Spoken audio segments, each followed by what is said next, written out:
Hey everyone, welcome to my channel, Books, Girls, and Purrs. My name's Leslie.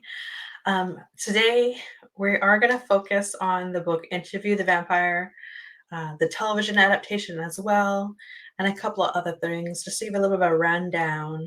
I'm just going to go through the short book review first.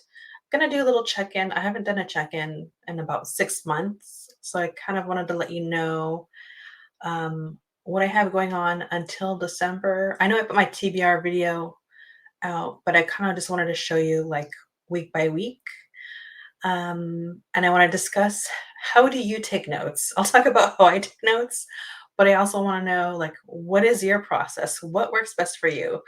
Because I'm just an agent of chaos all around. And so I'll take whatever advice I could get. I'm going to dip a little bit into the author and Rice, just a little bit for context. After that, we're going to have uh, basically like a spoiler chat. Um, I'm going to focus on the book, but also I'm going to talk about season one, season two of Interview the Vampire so far because they're both covering book one. Um, and then I'll try to keep towards the end. I'll figure it out. If anything I'm going to discuss is spoilers for anything beyond what's happened on the television show, I'm gonna try to leave that for the very last thing. Yeah, I'll make sure that everything's like categorized so you could skip something if you'd like. Um, the option will be there. All right, so let's go ahead and dip into a short book review of a book that I've read several times. All right, so you know how I like to do. I always like to start off with a quote. So Anne Rice's Interview the Vampire was published in 1976. It's a Gothic tale. Um, and I'll start off, yes, with a quote. If you believe God made Satan, you must realize that all Satan's powers come from God and that Satan is simply God's child and that we are God's children also. I don't know if God exists, and for all I do know, he doesn't exist. Then uh, no sin matters. That's not true. Because if God doesn't exist, we are the creatures of highest consciousness in the universe. And that's from page 232 to 234.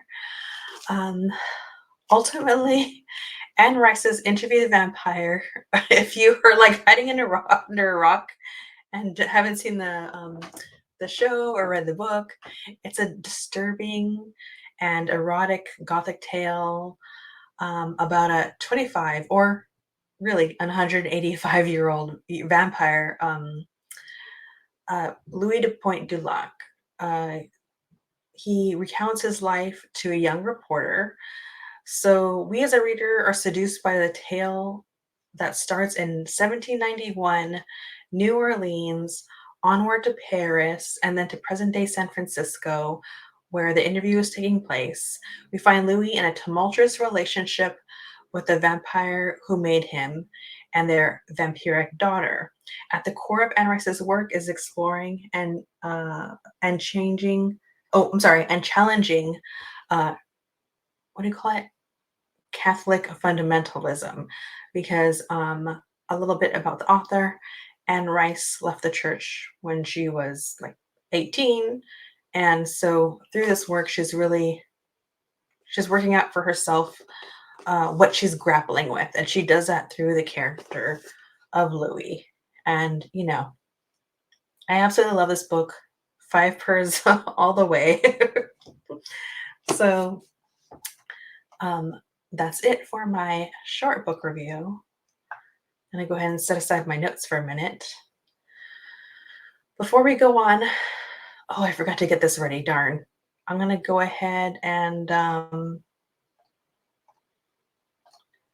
you remove this. I'm gonna do a little check-in before we move forward.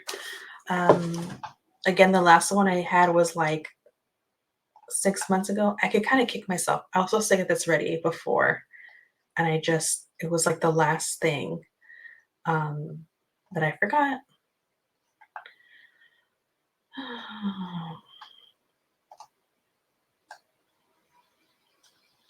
can I do this?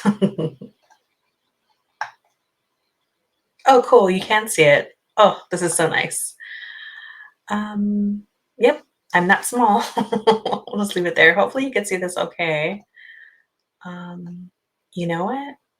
Can I even take myself out? Oh, I can. That's cool. All right. So Never Whistle at Night. Well, when this is coming out, it's already like Saturday, but Never Whistling Out at Night just came out, the short book review. Spoiler chats are scheduled for Sundays, so Never Whistle at Night is coming up, and everything else that's like in pink is in process. So I'm going to be reading The Marrow Thieves. I'm actually right in the midst of that. Then I am gonna put a poll out when I'm done reading The Marrow Thieves, so look out for that. Because I want you to basically vote if I should read Out There Screaming first or All I See All I See Is Violence. Sorry. I have both those books here and you know what? I'll grab them. Can I?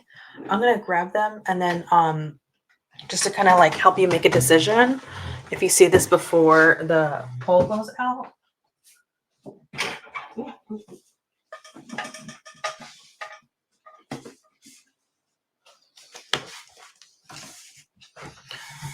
So yeah, then there's Out There Screaming, All I See Is Violence, and I'm basically just gonna go ahead and let you kind of control that. I am supposed to be reading another book that I keep putting off. Let's just try to pretend like it's not there.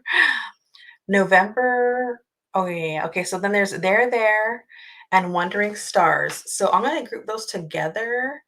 And I also need to know, I know what's best for you, but those are okay. So There, and Wandering Stars is by Tommy Orange. I know what's best for you. It's an anthology, but Tommy Orange is a contributor. So that's another one I'm going to put a poll out because that will determine what I read first. So it's either I know what's best for you first or There. Because Wandering Stars is like a prequel and a sequel to There. So keep your eyes out for that too. Then I am going to read The Golem of Brooklyn in November. I'm gonna try to sneak what do you call it? A wrap up in there. And then on the 9th, I am having that romance book discussion with Kim from Native Lady Book Warrior. So yeah, it's on YouTube already with a link. That's also something I want to discuss because I'm currently using StreamYard, but the community has brought up that their pricing is going up. So I have to figure out when my subscription expires because if not, I think I might have to put out a new link, which is really going to suck, but that's kind of like where I'm at. And then in December, this is basically the rundown. I think it's going to end up happening like this. There's going to be the second War on Peace, The Tunnel on anti-Semitism. I might vote, but we'll see. Some of these books are so big. The Tunnel and War and Peace. Actually, The Tunnel. The Tunnel is one that's like a really big book. That kind of it scares me, but it's big. And lastly, I haven't announced it yet because I'm just trying to figure it out. I am gonna probably buddy read with my friend Sam again. A Scottish Christmas. I think that's what it kind of looks like. That's kind of why I have this here. So that's basically where I'm at. And there we go. Now I'm back. What I will do is, because I brought up All I See Is Violence, I'll read this to you. The U.S. government stole the Black Hills from the Sioux. As it stole land from every tribe across North America, forcibly relocated, American Indians were enslaved under strict land and resource regulations. Indigenous writer Angie Alida Newell brings a poignant retelling of the catastrophic true story of the 1876 Battle of Little Bighorn and the social upheaval that occurred on the Pine Ridge Reservation in 1972 during the height of the American Indian movement. So there's that one. So I'm either going to read this book first or I'm going to be reading Out There Screaming, which I need to get to this. I'm so excited. I kind of want this to be the last book for October, but I'm up for whatever you want. So Out There Screaming is edited by Jordan Peele. So yeah, it's an anthology of new Black horror. It says it on the cover. And on the inside it says, oh, how much should I read? I'll read you just a little bit of the sleeve. A cop begins seeing huge blinking eyes where the headlights of a car should be that tell him who to pull over. Two freedom riders take a bus ride that leaves them stranded on a lonely road in Alabama where several unsettling somethings await them. A young girl dives into the depth of the earth in search of the demon that killed her parents. These are just a few of the worlds of Out There Screaming, Jordan Peele's anthology of all new horror stories by Black writers, featuring an introduction by Peele and an all-star cast of Black writers. Out There Screaming is a masterclass in horror, and like Peele's spine-chilling films, its stories prey on everything we think we know about our world and redefine what it means to be afraid. So I'm already excited. So yeah, it's between those two books. Whichever one you want me to read first, please make sure you vote. So you get what you want. All right, so I'm pretty sure that's it for the check-in. Let's move on to how do you take notes? Oh my goodness, where is it? Okay, so I don't have it in front of me, but basically I have like a paper rolled book. I kind of just design it myself because I have yet to find a book journal that works for me. There was it was kind of almost like a lime green one. Oh, I can't even think about it. And now I'm kind of annoyed that I don't have it handy, but that I was using, I liked it, but I write so many notes as I go along and read a book because I don't have the best memory. So it's just better just to jot it all down. And in conjunction with that, I do tend to use the little markers, and I can see it with this lighting, but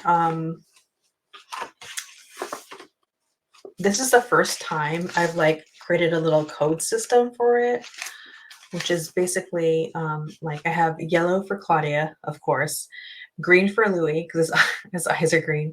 Lestat, I did purple, kind of like a purplish pink, kind of like what you're seeing right now. And then season 1, I did a dark blue. Season 2, like an orange. Birds of Nature, I did like a baby blue. There's so much more Birds of Nature in here that I didn't really mark, but I just like anything that stuck out to me. Paul and Grace were kind of like this clear color. It's just whatever's available that was left. And Armand was almost like this, like peachy orange, not quite pink. And Daniel the Reporter was kind of like this pale off-white, maybe. Because I ran out. I said I had to grab something for something else. And so what I did was, yeah, I would mark it for myself if there's anything specific for a character I want to go to. That's the first time I ever did that. I have plenty of these, what do you call it? These tabs, but I usually don't create like a code. I just like it because it's pretty. And just kind of like mark it at my whim for whatever like stands out to me. But this time, because I'm really seeking to focus more on character and differences from character to an adaptation of the book into a television series, I found that I really needed to just lock down and make a code for myself. That seems to work for some people, making a code, but I guess sometimes I feel like, well, how do I know what I'm really looking for unless I go to like back to basics and I write down like maybe like the 7 elements of literature or fiction, or something like that. Or maybe I want to hone in on like a genre and like codify it like that. then I could see why a person would do that. But let me know if there's any other way that you do that where it works for you. And also because I was getting so specific, I ended up not writing in my separate journal. I was just writing straight onto the page, you know? That's something that just it just worked for me. There's just too much stuff that I was trying to like hold on to my brain, my reactions, and I was kind of moving along in the book at like a fever pitch. And so, yeah, let me know what works for you. I know sometimes people take like voice notes. That's probably a great way just to be able to like spit out the thought, you know? So, yeah, that's all I could think of in terms of writing notes. Um, and, you know, I also just the act of writing things down does kind of like reinforce the memory for me. But let me know what works for you. Okay. So I think that's everything. Let's go ahead and move on to Anne Rice. Praise for Anne Rice. Um, I'm trying to figure out where to go with this. When I read Interview the Vampire for the first time, I was like a teenager, and I think a lot of it went over my head. I think there was just I think I was kind of maybe there's a couple of things I was connecting with. One was I think like the eroticism of the book. I don't think I quite understood what I was connecting with, but there's just such a with that there's such a connection. Like um even the way that like a description of nature or the land or the buildings, even that seems like erotic in a way, or just something that it just feels like palpable and then you can connect with it. And so, you know, and no one writes like Anna writes. The way that this book is written, it's just so specific to her and flows so well. And so it's just like so engrossing, so what do you call it? Captivating. And so I think that's really what I tapped in. But there's some clear things that are going on in the book that went over my head when I was younger. And also something else that I connected with as I am going to talk about Anne Rice is how do I say this? She has her characters. I feel like they exist and they're allowed to just exist. And even with all their like monstrous acts or whatever, it just even there's no judgment from the author and what she's creating. So it feels like they're able to exist without judgment. And because of that, us as a readers get to ingest the story and take it and make our own judgments of the characters and thoughts and feelings of everything that's going on. And I found that refreshing and eye-opening from such a young age. Anne Rice and Amy Tan were the two writers that really made me take my love of reading to a next level. Additionally, gosh, you know what happened earlier? I had to let my cats in, and then they messed up my. I'm gonna blame the cats because I had some things already set up, and now I don't have it set up right now.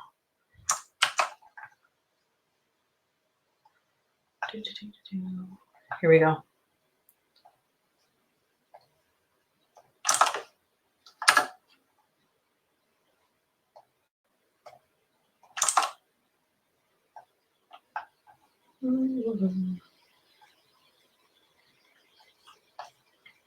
All right, I'm gonna share something in a second.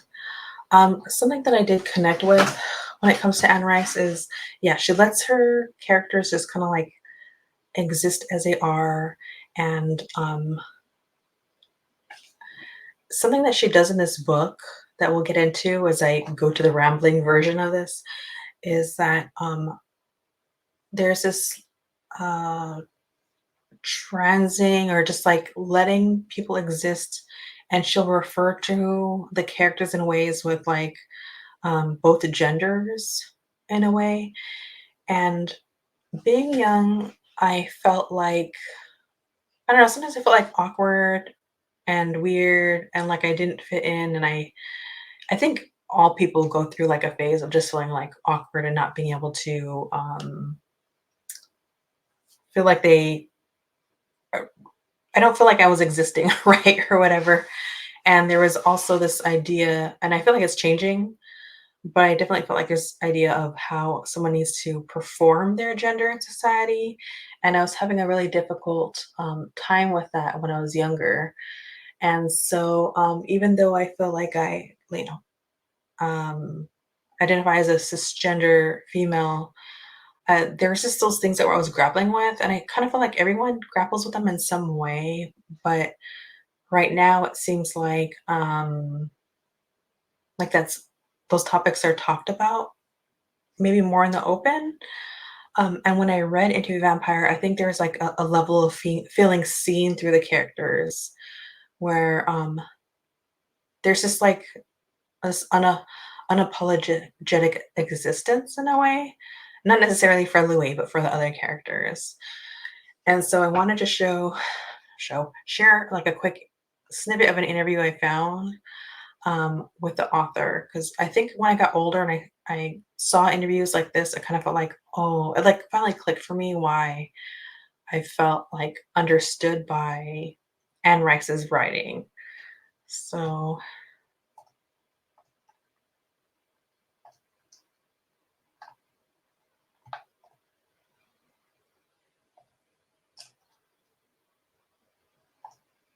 oh, here I am. Okay.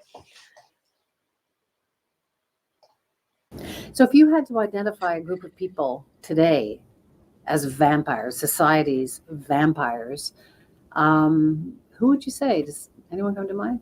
I would say any outsider, anybody who's ever experienced being despised, can identify to some extent with the vampire, because the vampire's always been this creature that's cursed and told he's an abomination, but he's struggling desperately to live like everybody else. And sometimes he's more glamorous and more attractive and more seductive than people around him, but he's still living with that curse. And I think a lot of people go through that in life. There are a lot of groups, minorities that we target and despise and make things difficult for. And they often find vampire literature very fruitful and wonderful and inspiring. Like who? Well, certainly gay people identify a lot with vampire literature. The gay reviews of my work have been some of the most satisfying reviews I've ever read. Would you call yourself a gay activist? Very much Really? much a gay activist, yeah. Very much supportive of gay rights, always have been. And I identify with their struggles. I've never felt any strong gender identity myself. I've always found gender a bit confusing, and never been too comfortable with stereotypical female definitions, you know.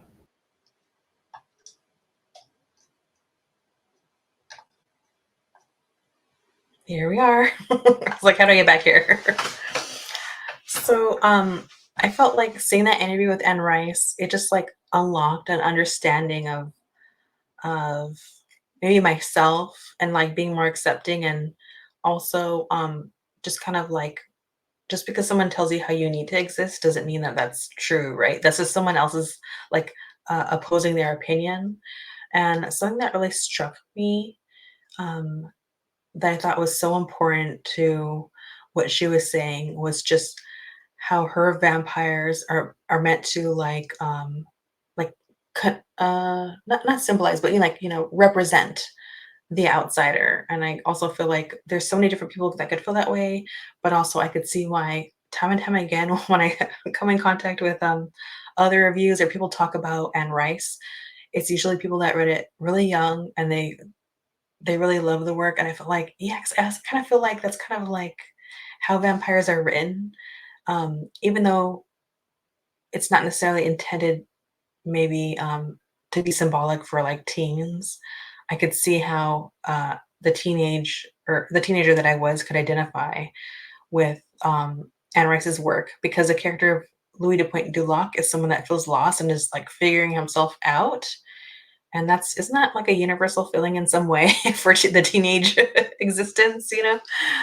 But yeah, that always just stood out to me, and I love that about her. But let's hold on to that thought about the outsider when it comes to me rambling about her her lovely book. All right, everyone, here we are. making sure my keyboard is out of the way. This is how I'm going to do it. I'm going to have to change this. There's no way you're going to be able to see me.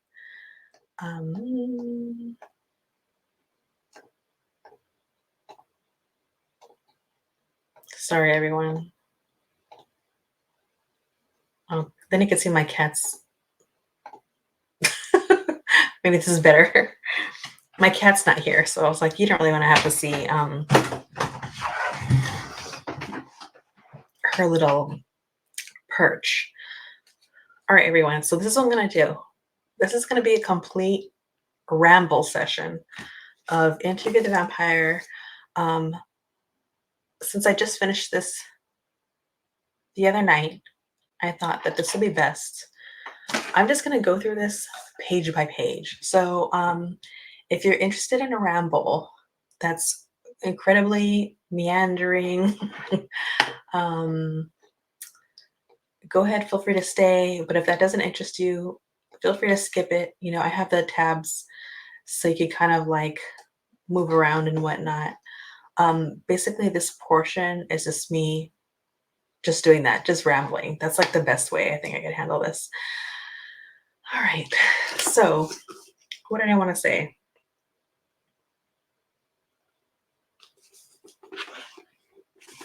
I was going to start off, but I think I'm just going to I'm going to have to go page by page. I have so many notes. It's so funny how crazy I am. But basically, I'm going to talk about the book, and then I'm just going to include a chat about the television series as I go along, because I really loved how well the adaptation it is and how true it is to this book. Like, it's wild reading this again and just noticing just how much just text they took from this book into the show. It's such a, even the titles, this I do already know, but it's just wild to notice again. And I don't know, such a fan thing to read the book. And I was just highlighting the portions where like a part of a sentence was changed into a title of an episode, which is Chef's Kiss on the television show. But I loved that. And so now going back and reading the book and catching it again, I ended up at some point getting myself, this is like a newer copy. I had one, but it was like an older version, and it was like the smaller text, and that wasn't going to work for me this time around. I might have to turn on the other light, which I was trying to avoid doing, but this might be a little better. All right.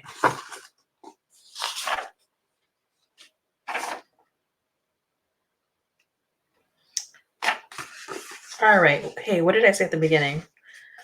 This was published in the late 70s, I think.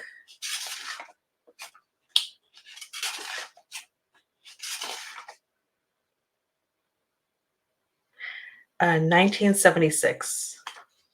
All right. So this is supposed to be like present day. So that would be 1976 is considered present day. Louis de Pointe-du-Lac is in his like apartment with the boy, the interviewer, that has no name in this book. He's just the boy. And as we know from watching the television series, and if you go on and read the other books, this character does get a name, and that character's name is Daniel. So they meet. The boy is young. The boy doesn't push too much to ask questions. He's just really there just to listen. And he's a journalist, and he just likes to get people's stories. And so on page 4, already there's a title. The vampire sat down slowly opposite him and, leaning forward, said gently, confidently, "Don't be afraid, just start the tape." And that's from season 2, episode 5. That's the title. And that episode was so traumatic. We learned that Louis is 25 years old when he's turned, and his origins take place in 1791. And once again, we catch something that happened in season one finale, when we see like a little snippet of Daniel Malloy in San Francisco. And when they first meet, as in the book, they're talking about it in the room, but really it's referencing the when they met in the bar. And so Louis says, we were living in Louisiana then. And then the boy says, oh, that's the accent, the boy said softly. And what goes, Louis says, I have an accent, and he kind of the boy gets flustered, and he's like, oh, well, yeah, I just noticed it at the bar. It's just a slight sharpness of the consonants. That's all. I never guessed it was French. So even that just kind of like tickled me. And something that I noticed this time around about the boy is a boy gets like flustered and is fascinated by Louis. I don't remember that so much. I just felt like he was just there listening. I wasn't really paying attention to the boys' reactions, or how they felt in the story, because I kind of feel like the boy is meant to replace us, the reader, or like represent us, the reader, as we go along. Um, and so here's an example of just like how nature is written throughout Anne Rice's work.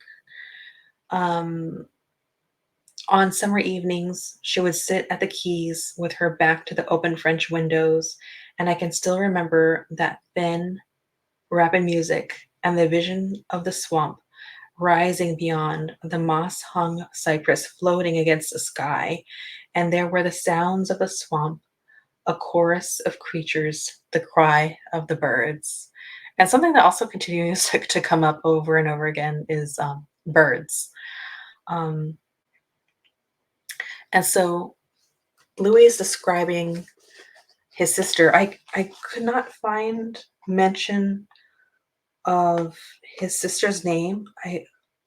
Maybe I passed it, but I kept looking for the name Grace, because the sister is named Grace in a television show, but I don't know if it went over my head, but I didn't see it. But we do know, and um, what was transferred over to the show is how important uh, Louis' brother is, Paul. And that was something that when the adaptation was, when I heard about the television adaptation that was being done, I kind of felt like I had a selfish request, and that is that I wanted Louis' family to be included, more specifically Paul. Because remember how important Paul is to the story. And so when I started to see the trailers come out and I saw that Paul was included, that Louis' family was included, it's like it genuinely made my heart soar. I felt like, holy moly, they're doing it. I was so excited. Um, but this is the first indication in the book that we get when we learn about Paul early on, that Louis is the type of person that coddles the ones that he loves. And that becomes problematic later on. And it may have been problematic with Paul, because what Paul wanted, Louis tried to give it to him. And so Louis even says on page 7, I didn't think I could deny him anything. And so he goes on to say,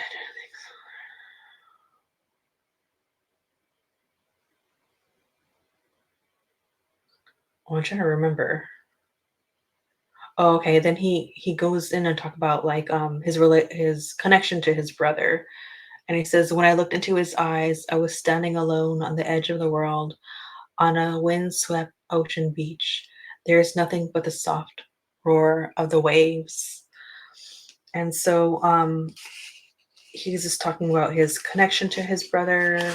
And then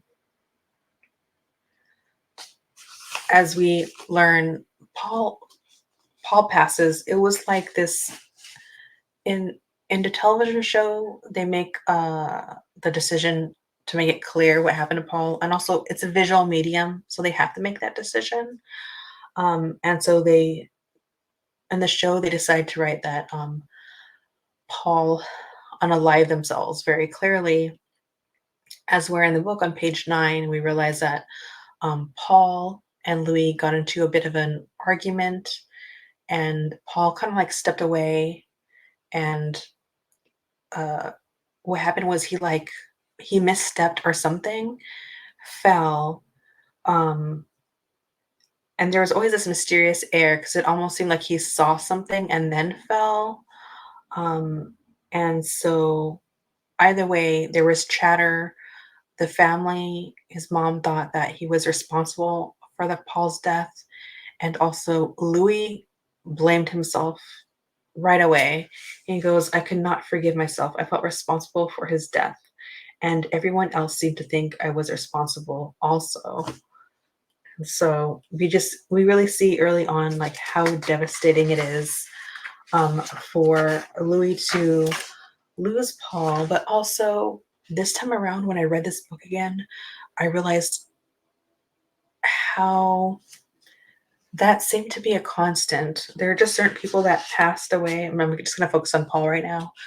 That left an impact, and he continued to bring up Paul throughout the book at times, and you can just see that he carries this weight of what he thinks he's responsible for.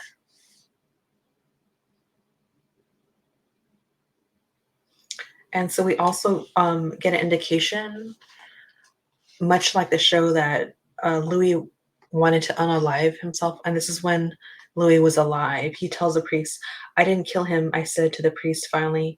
"It's that I cannot live now that he's dead, not after the way I treated him." So there's also like the idea that, okay, someone just passed and like our last interaction was not good. And so there's the guilt of that as well.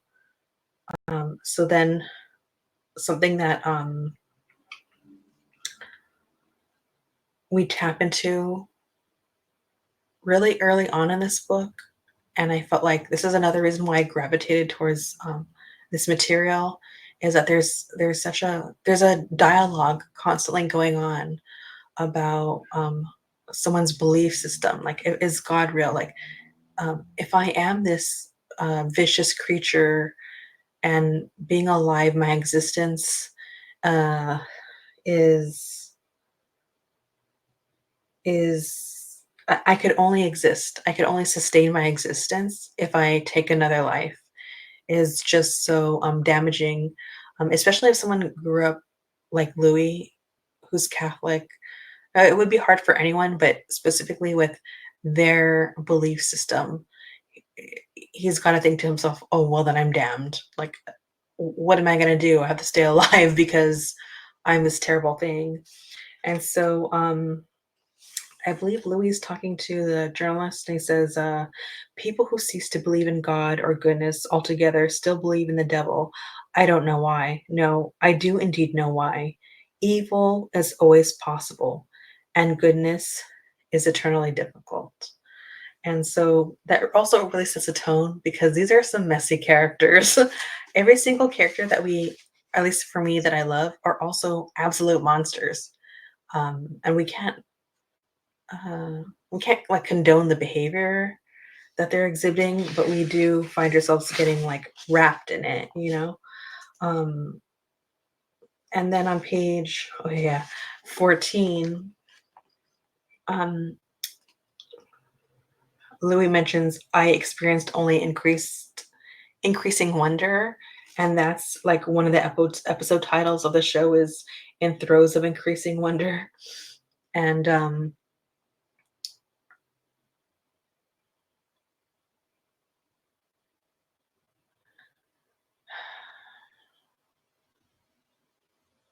oh, okay. So something that the show really, like, I felt through the dialogue really got specific with, and I believe it's like in the first episode, is that Louis says, like, it was my last sunrise and I said goodbye to it.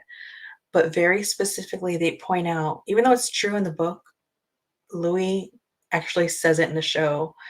And he just says, it was a good thing when the last sunrise happened, because that was when his brother died. And so it's like he never wants to see another sunrise again because the last one he experienced was with his brother.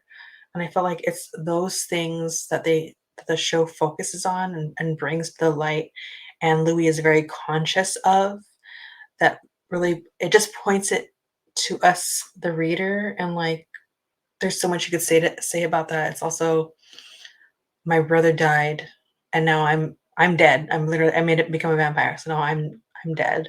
I think that I was responsible for his death. Now I bring death to people every night, and that's something that the character grapples with. Something that happens in this book is that this is Louis' perspective, and over the other books we do get different perspectives, and it's up to us, to the readers, to figure out in between, like, where does the truth lie, basically. And so in this book, Louis says that Lestat was only um, with him for money and the plantation. And it says, Louis says, as I told you, this vampire Lestat wanted the plantation, a mundane reason, surely, for granting me a life which will last until the end of the world, but he was not a very discriminating person. And it's so funny because um, also on the show, what they grabbed into was Louis asks him, because Louis is like struggling with his sexuality on the show, and they make that very like clear, as where we kind of understand that he was grappling in the book, but later, which I'll get to later, Louis at some point turns to Lestat because he's trying to like figure Lestat out, even though they're in a relationship, and he's like, okay, Louis is saying like, okay, I'm queer. What are you? Gay, straight? What is this? And he says, I'm non-discriminating. And that's so funny because in the book, we see that he says he wasn't a very discriminating person, but it's the way that they're applying it is different. What I love is that the show is constantly connecting to, like, for the reader, these little moments that I felt like we as a reader are going to realize it's from the book, and it's exciting. And yeah, they do that with the changes that they do. But yeah.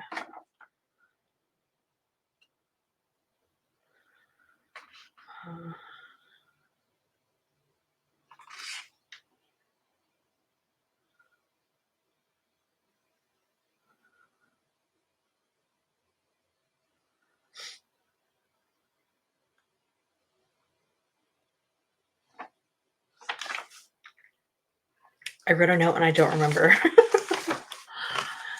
But we see that Louis is like he's squeamish about taking he he's squeamish about taking his own life even though he wants to. And we really get a sense of that's part of why we have to come to we have to connect it, right? And this is up for discussion, and so this is something that the show really decided to make a decision on, because Louis says, I'm squeamish about taking my own life. And that Lestat said, you know what? I was a vampire that, told Louis, like, oh, you'll feel so different once you're a vampire, and that you'll laugh too. But he was wrong. I never laughed at death, no matter how often and regularly I am the cause of it. And so that's interesting because that is what Lestat does at times. Lestat will laugh at moments that are like so not the time to laugh. And once again, like, Lestat does not, he makes him a vampire and he does not consider the feelings and the context of the timing of when he made this person. And once again, it's just, my brother just died. He took his own life. I'm blaming myself. And now you're telling me that I'm supposed to take someone's life every night. and I'm supposed to laugh at it, and it's not where Louis is. It's not where his belief system lies that he grew up with, and that's something that like I feel like Lestat is just really like dismissive of, and that's like really at the heart of so much of their problems is how dismissive Lestat could be. Um, and then we go to Louis' turning. Their first light was simply enchantment. Lestat had overwhelmed me on my deathbed, but the other light was my wish for self-destruction, my desire to be thoroughly damned. Lestat, now I was not just, oh, okay. This was the open door through which Lestat had come on both the first and second occasion. Now I was not destroying myself, but someone else. And that his sanity was thoroughly shattered and that he wanted to die. But also, he has all those emotions going on, but also he's spellbound by the sheer beauty of Lestat's appearance. But he also says Lestat would have killed him rather than let him go, but that Louis was like a zombie. And so there's all these things. There's Louis not wanting to live anymore. There's him being spellbound by Lestat. There's him saying that Lestat would rather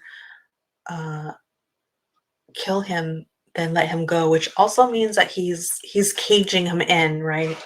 And the fact that Louis was acting somewhat like a zombie, that it's really just because he's in a daze of grief. And so we get like a really clear right away indication that Lestat is, yeah, he's caging in Louis when he thinks he's liberating him from humanity, you know.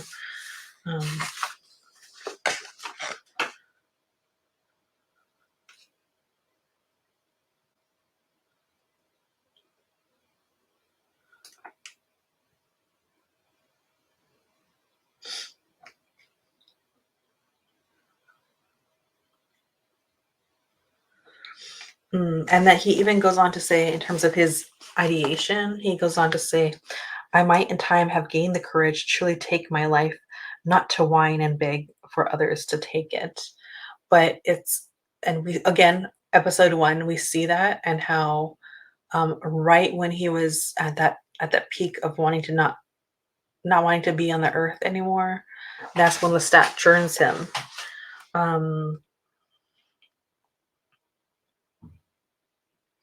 And even though like Louis doesn't say it outright, it's always like he's almost there. Like he doesn't call Louis a lover, but it's like he's almost at the verge of saying it.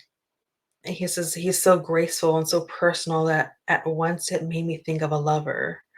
There's like a radiance in his eyes. And he says that the movement of his lips raised the hair all over my body, sent a shock of sensation through my body that was not unlike the pleasure of passion. So he's talking about his him Lestat being alluring and like this very close sense of intimacy between them, but at no point was he really like saying that they were lovers. And so then he talks about his transformation, which is really captured well, and so much of this text was put onto the narration with Louis.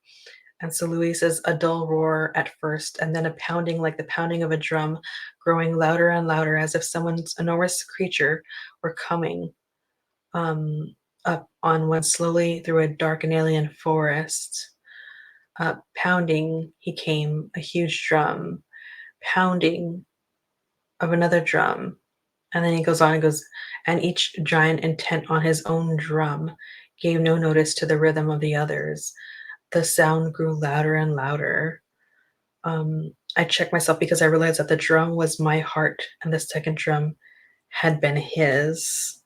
And yeah, that's from season 1 towards the end. And again, like everything's so like intimate between them. And he talks about how the experience of his existence as a vampire at the beginning was like as if he was seeing colors for the first time. And this reminded me of how in the show how Louis says something like, "Only in death did I truly become alive," and that really like uh, encapsulates what Anne Rice is saying here. And it really took me because like in the book, I always liked that Louis would become so entrenched with something when because he was like experiencing like he was just feeling alive in a way that he had never felt before, and that Lestat would have to tell him to stop looking at his buttons. And that stuck out to me like the first time when I read this as a teenager. I found that like so fascinating. And Louis says, "I heard the night as if it were a chorus of whispering women all beckoning me." And so I really like that.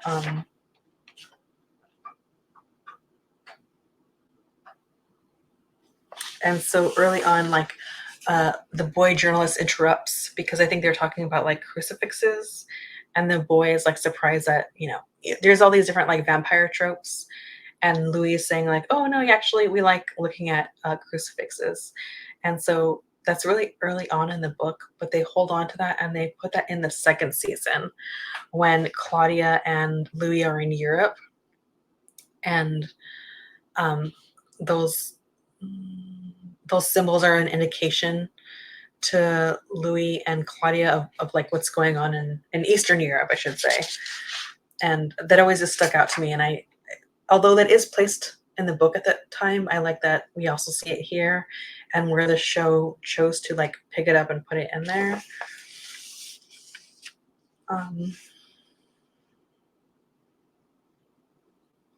Oh, here's something else. Now we're gonna get into a little bit of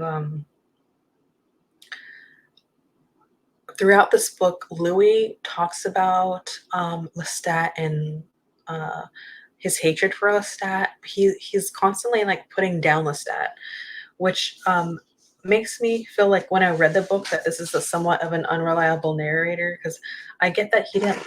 He's saying that he hated Lestat, but he's also still there with him. And so sometimes when I'm thinking about how cruelly he speaks of Lestat, I wonder if that's really like true, right? And so we really get a sense of one making Lestat sound dumb when he says, "Well, that was positively the most intelligent and useful thing Lestat ever said in my presence." And then two, we get to see like the conflicted feelings that he has. Louis says, "And you will get in." Oh, okay, because this is Lestat. "And you will get in on top of me if you know what's good for you." And I did. I lay face down on him, utterly confused by my absence of dread and filled with a distaste for being so close to him, handsome and intriguing though he was. And he shut the lid. Um, and Lestat says, "You'll be dead by tonight." So there's this cold callousness of the process from Lestat that we see, but then we also see that Louis is implying that like, okay, this guy's not intelligent, but then he's clearly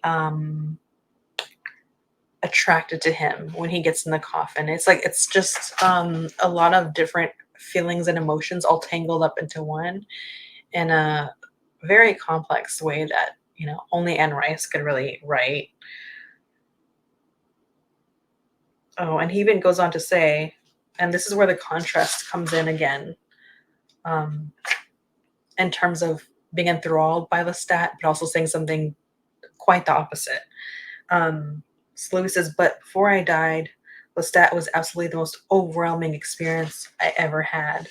And then later on, he goes, "Lestat was positively the most boring and disheartening thing I experienced." So there's these like two extremes, right? Um, and so, you know what Anne Rice does in this? This version of Louis in the books is a plantation owner. So he owns human beings. And so there's this like connection between what was happening historically and the power dynamic that was at play between Louis and Lestat, and ultimately the power dynamic between maker and fledgling. And so that was just something that she crafted throughout the book. But also we do get an indication from like present day Louis saying like, not like through description, but not explicitly, but like just like the racist thoughts that he had, clearly because of first of all, not okay to own human beings, but there is also the sense that he was afraid of those that he had in servitude, that he was oppressing, and also being surprised by their intelligence, which is very like just like a crappy thing. But also being surprised that they can suss out what's going on. But also, I think if anyone was near them, Louis and Lestat, they would catch on and figure out something's going on. And so there's like different levels of like Louis just underestimating people around him. Um, so yeah. And actually, I'll talk about this now.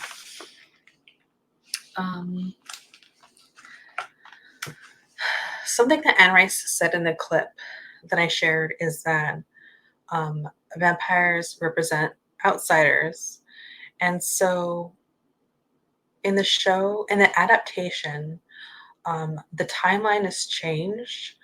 In the book and in the show, Louis de Pointe-du-Lac is Creole, but the timeline changes so that Louis is no longer a plantation owner. It's I should know the year right now.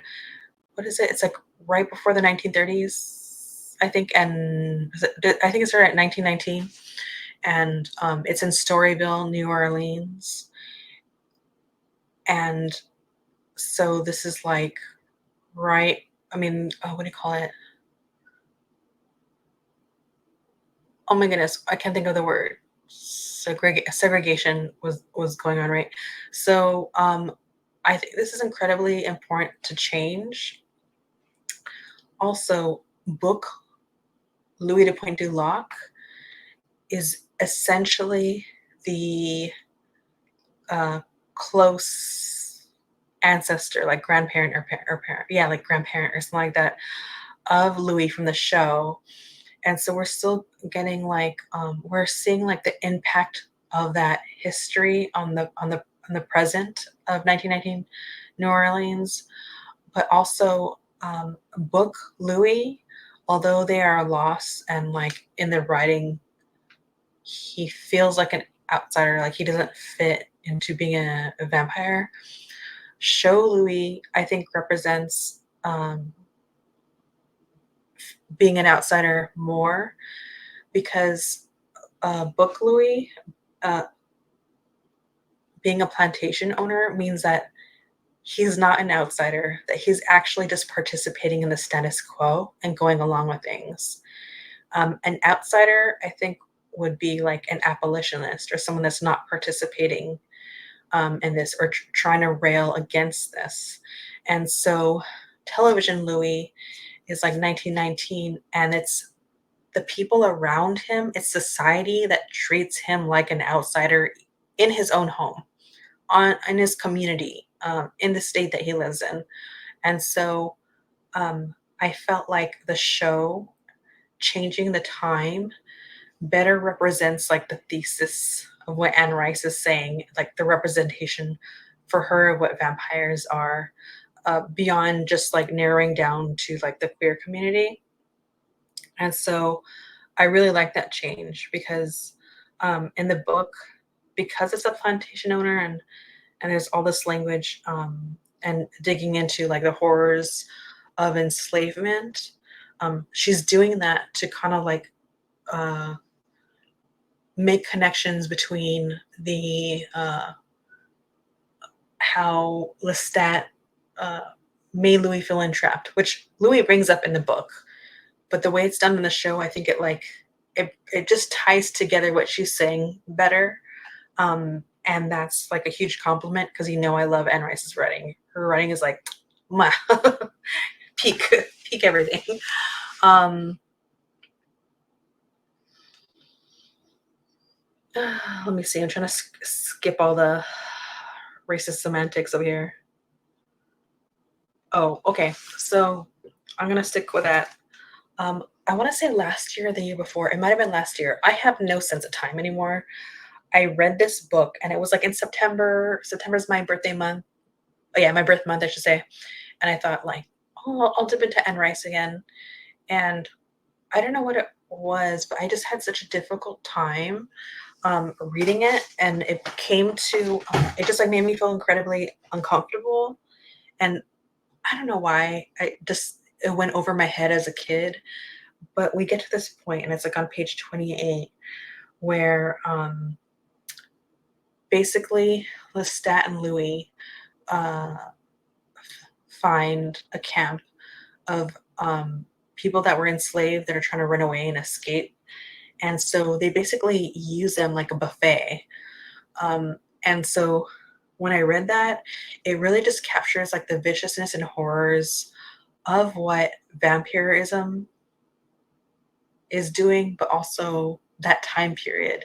Because take away all the supernatural, take away the vampires, this is still like a terrible thing that's going on. And that's also something that I think Anne Rice was tapping into, was talking about. We're going to talk about vampirism and the viciousness and like how this is like being an absolute monster, but then have a conversation about like, well, how could God like have this exist and want this? But then also talk about like enslavement of people and like how was this able to exist and go on? How was this is like crimes against humanity. How is this able to go on, and how could this be justified? Because that was also a time when all that stuff was justified through the lens of like weaponizing the Bible. And so that's what I was kind of thinking about. Maybe she was trying to do with that. I don't know. I haven't watched like a ton of Anne Rice's interviews to see what she was trying to do with that, but that was just kind of like my takeaway.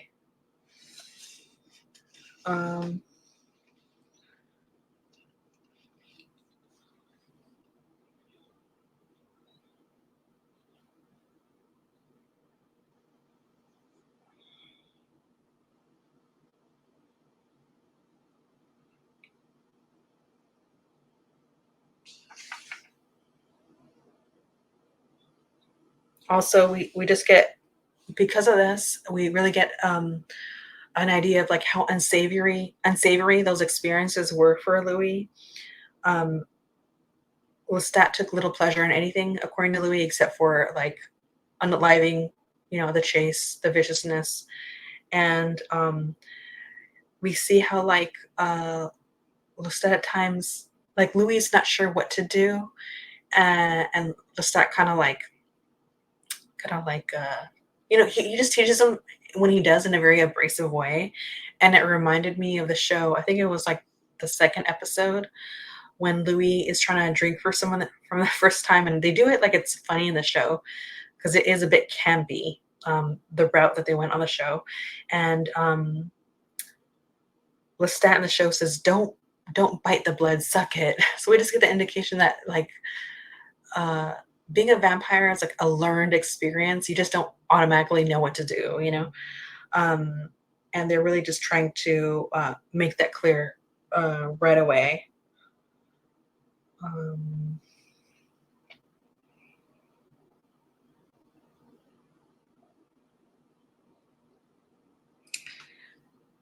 Oh.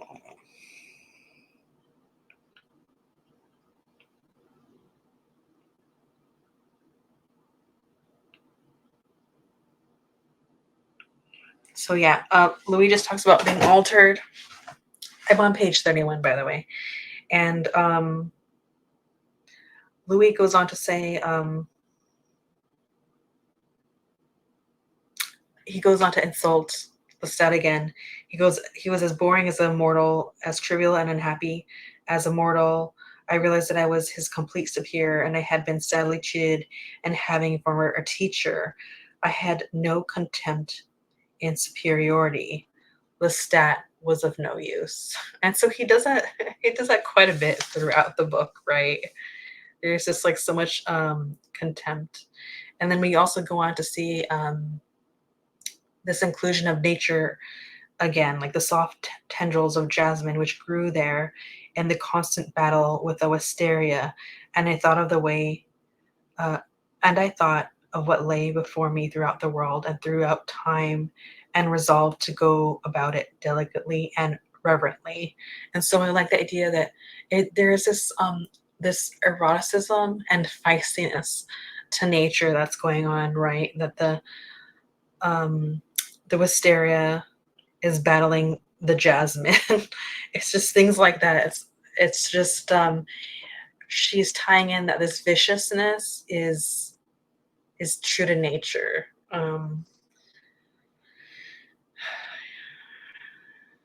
And so we also see how Lestat is not a good teacher, but also he manipulates Louis with what he doesn't know. And that's also something that he does throughout the relationship.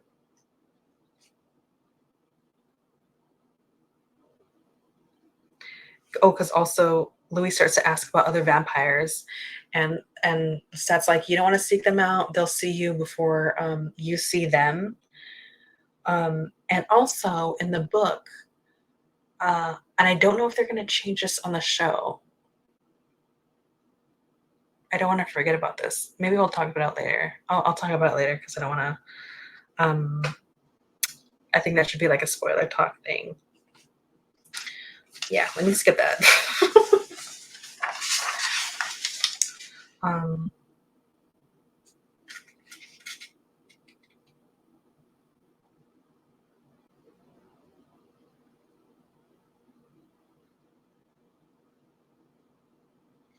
So he even goes on, he like starts to question Lestat, and he says, I asked about God or the devil. I'd like to meet the devil some night, he said once with malignant smile. I chase him from here to the wilds of the Pacific. I am the devil. So we get this sense that, I feel like in this book, Lestat is saying that as like something to be proud of. But man, if you thought you were the devil, you'd want to live forever. You're not about to go to the other side because you don't know what's there, which is another conversation that's pretty consistent in the book. If you are the damned, then what? Do you fear what's on the other side? Especially for someone like Louis that so desperately doesn't want to be on Earth anymore.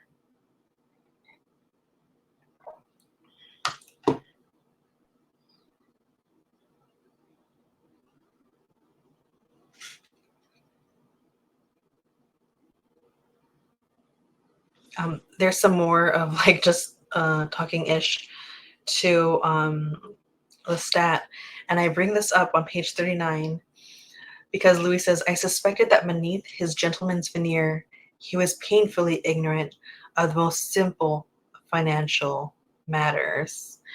And what's so interesting about this is that on the television show, season 2, episode 5, what I'm getting at is Louis has so many not nice things to say about Lestat in that episode, in that interview. And I felt like what the show is doing is saying San Francisco version of the tapes is actually this book.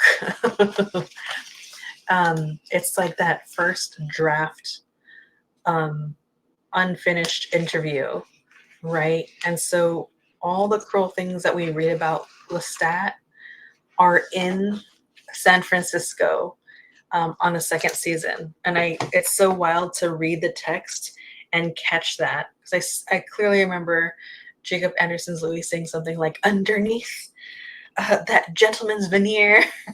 There was nothing. And so I just think that's so wild to read it here.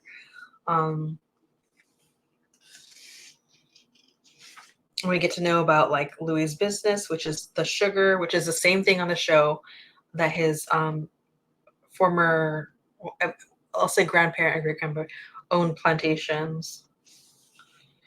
Something else that I'll say it's fine to say because it's not a spoiler, even though it's in here. I don't think they're going to bring it up. Is there's the character of Babette.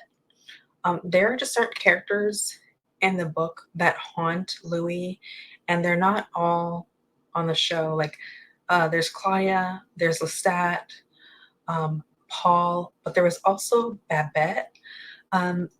Babette was used as a character to just show how Louis was interfering in human affairs, and that was someone that, as we read on, continues to haunt Lestat because that was a lesson he had to learn, unfortunately, which is not to get close to humans. It doesn't end well, and so Lestat was chasing after his prey, and it ended up being like a particular gentleman.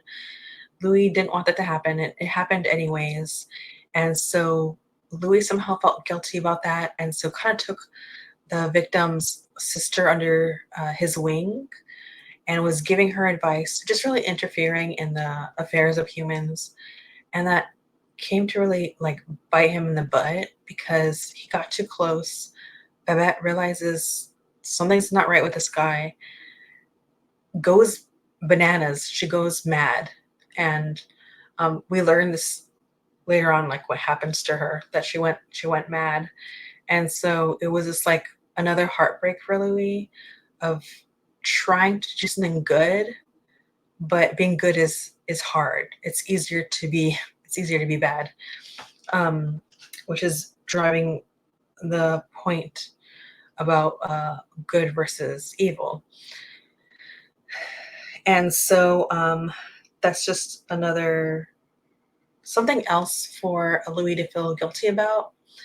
But what I felt like they did with Babette's character is they kind of gave Babette to not replace, but they got rid of the character Babette and instead just had Louis still focus on his family, which would be his sister, right? Just going back and still talking to his sister, still helping out with the property. Even though we don't see it, we see that like he owns the property that they live at and occasionally comes in, he tries to still be there here and there, and it doesn't go well, right? So I think that's kind of like the replacing narrative for Babette would be Louis' sister Grace.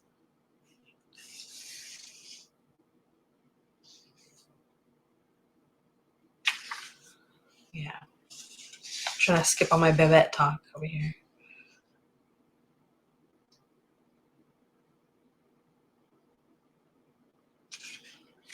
Oh, also, there's a moment that we also see where the boy is fascinated with Louis during the interview. And the boy just is responding to Louis, and he says, yes, the boy nodded and appeared flustered. It's very beautiful, actually, said the boy. I wonder but what happened? So he's talking about Louis. He's very captivated by Louis, and it's something that I didn't really catch the first time I was reading, and it really stood out to me now. So that gave me an indication that maybe the boy is attracted to Louis.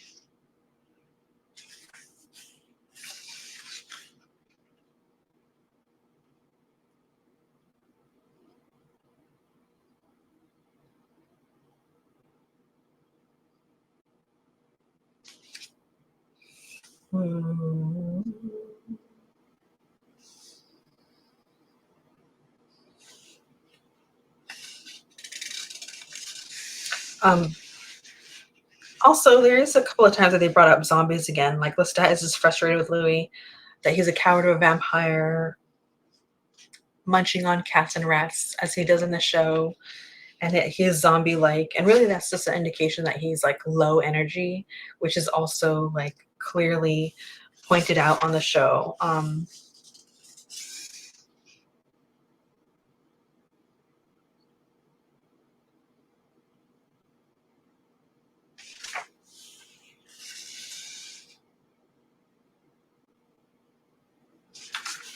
There's just so much stuff about Babette I'm trying to skip. Oh, so then Louis and the interviewer get into a conversation about love and angels. And so, you mean love, said the vampire. Why do you hesitate to say it? Because you spoke of detachment, said the boy. Do you think that angels are detached? Asked the vampire. The boy thought for a moment. Yes, he said.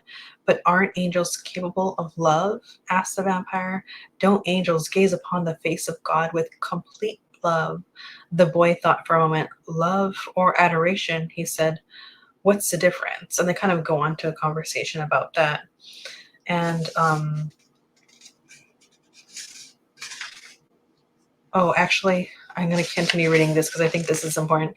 Angels feel love and pride, the pride of the fall, and hatred, the strong, overpowering emotions of detached persons in whom emotion and will are one. So I feel like when they're talking about emotion and will is one, they're also talking about like also how love and hate could be intermingled.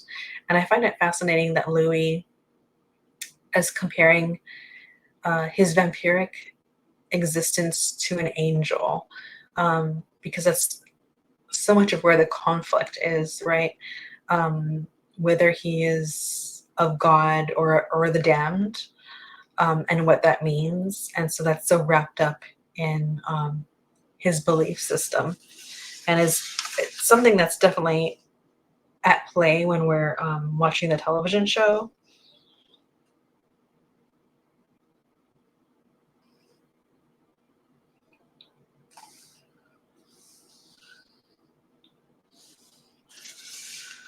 So with everything that's going on with Louis and Lestat, and Louis feeling like Lestat's just using him for the plantation, Louis ends up burning, if I remember correctly, he ends up burning down his plantation.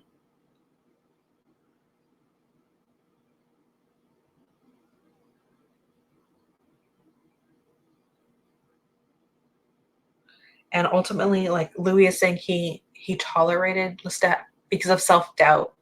Um, and also because Lestat was withholding information. He thought, well, maybe he knows something, and he's just like, Lestat was kind of like dangling knowledge over his head with actually giving him that knowledge.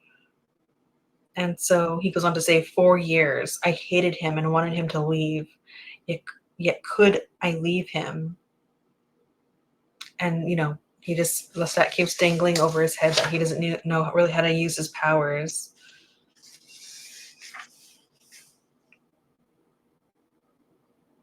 Oh, and then like on page 66, we once again get like an indication that the boy, the interviewer, is interested in Louis, because he goes, the vampire turned towards him and studied him so that the boy flushed and looked away again anxiously. But then he raised his eyebrow and looked into the vampire's eyes. He swallowed, but he held the vampire's gaze. So we also get an indication that this is someone that's like attempting to hold their own, even though they have this vampire across from him. And then like Louis goes on to talk about like vampire loneliness.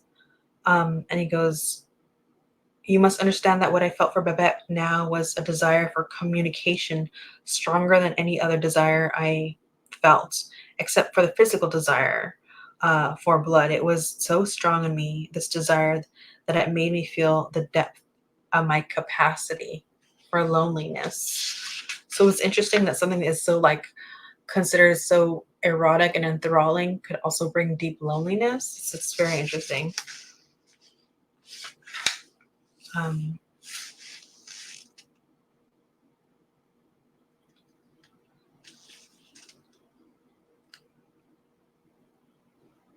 oh, they start to have a whole conversation about like artistry, aesthetic, and morality.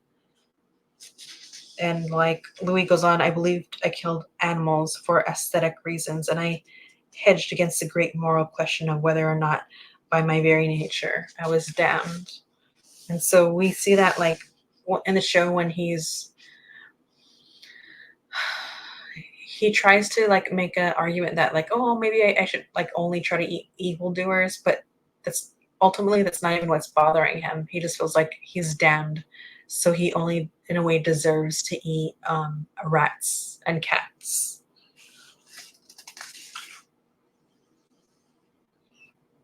And something else that really like stuck out to me this time is how much Louis and Lestat fought even before Claudia was in the picture. Like on page 75, you know, like the plantation is already burned down. And Louis says, we fought as we'd never fought before. It was hell that stopped me. The thought of hell, of us being two souls in hell that grappled in hatred. And it's just like the only thing that's stopping him now, even though there's part of him that Louis wants to take his own life, he's like, I'm too scared that I might end up going to hell. That's the only thing that's stopping him from ending not just his life, but Lestat's. And he also just talks about like how they really didn't communicate. How he says, never had Lestat and I really talked. I think I had described to you with accuracy our sparring matches, our angry go-arounds. So in their relationship, they just bickered a lot. And that's something also the show captured really well.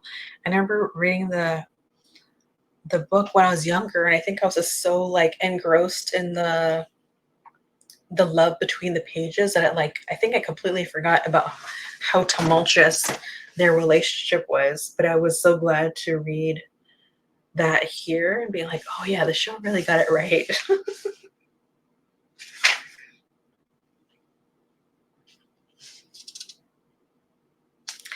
Oh, and also in like the first episode, when Louis and Lestat meet for the first time, there's that moment where like Lestat is rubbing Lily's leg or whatever, or just touching her, but looking at Louis in a way that desires Louis, but also giving us the indication as a viewer that Lestat may be touching Louis, but he really wants to touch. No, Lestat might be touching Lily, but he really wants to touch Louis. And I felt like, gosh, they really got that from the page. Because Louis says, bending now to kiss her, he saw me through the crack in the door, and his eyes just stared at me for a moment, and then he went on talking with the ladies. Because I definitely felt like he wanted the indication. He wanted to show that he was desiring Louis.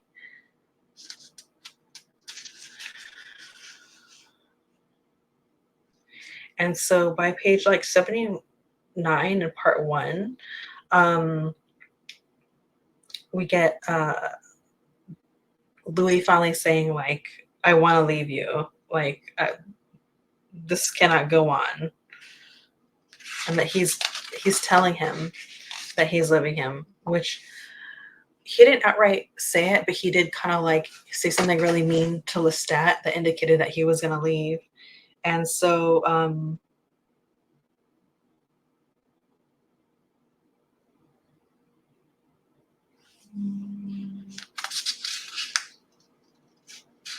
then they get into like an argument, and this is where Lestat says, he shook his head. Louis, he said, you are in love with the mortal nature. You chase after the phantoms of your former self. And that Phantoms of Your Former Self is the name of the title of one of the episodes, but it's also something that Lestat brings up in the episode as well. And so they're just arguing.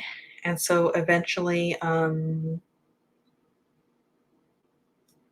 they're just getting into it about like really just trying to get Louis to unalive people. But it's still like at the heart of their fighting.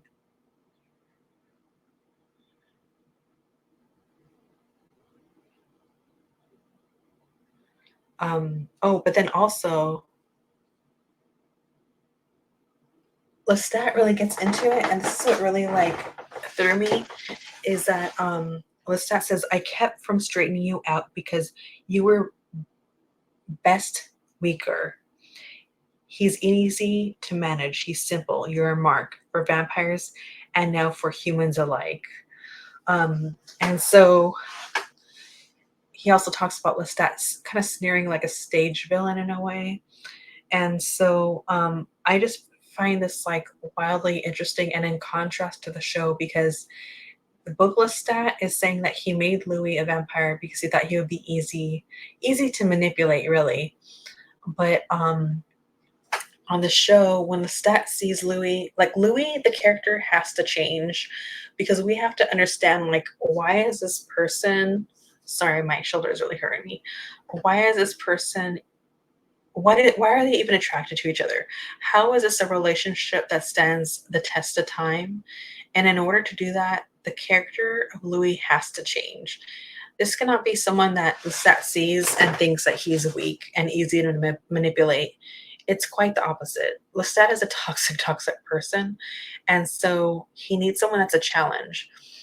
So on television show Louis, we see that Lestat sees him, and Lestat sees like what a vicious human being Louis could be. So therefore, he knows he's a challenge, and he's going to keep Lestat entertained. Uh, Television show Louis doesn't want simple. He wants someone that he's going to be able to really spar with. So he's toxic, but like in a different way. And that needed to happen. We can't have Louis be as passive as he is in the book, and Lestat see that and think that he wants that, because at the core of their conflict also is how passive Louis is. So yeah, I thought that. I really like that. I really like that change.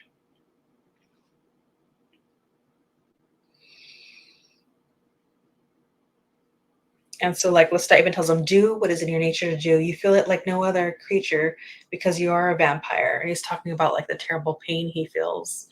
But it's just, like, really talking about, like, how intense the feelings are as a vampire. Just the feelings are just amplifying. But also there's this conversation about being a vampire is in nature, right? And throughout the book, we get this, like, descriptions of nature and the beauty and viciousness of it. And so Anne Rice is connecting, like, these vampiric creatures to nature, and if they are, then are they God's will, basically. I'm totally gonna open up my window because it's hot in here.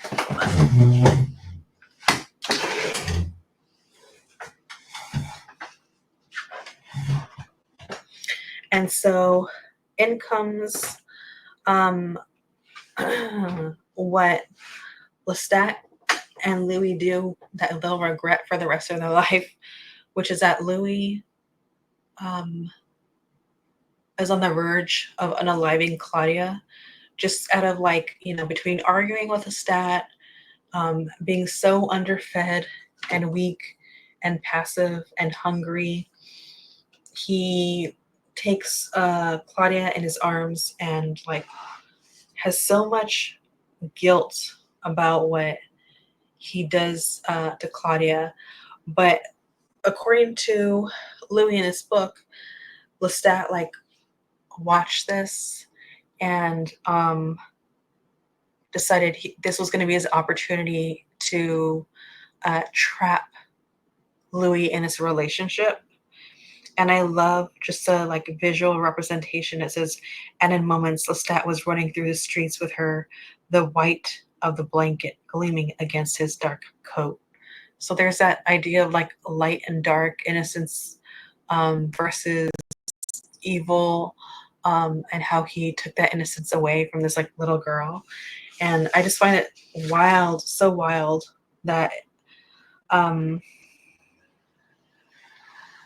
this is something that was changed on the show, that I really like the change, because when Louis and Lestat make Claudia in the book, Louis drains Claudia, and then Lestat changes her, like, gives her, like, his blood to make her into a vampire. But this is an interesting thing, because Lestat clearly tells Louis what he's going to do. And the fact that this is where it feels like there's an unreliable narrator here, because Lestat says, his earth and all its kingdoms. I want a child. I am like a mother. I want a child. And so Lestat clearly says, I want to make I want to make a baby with you. And the fact that he changes Claudia, I felt like there was like this this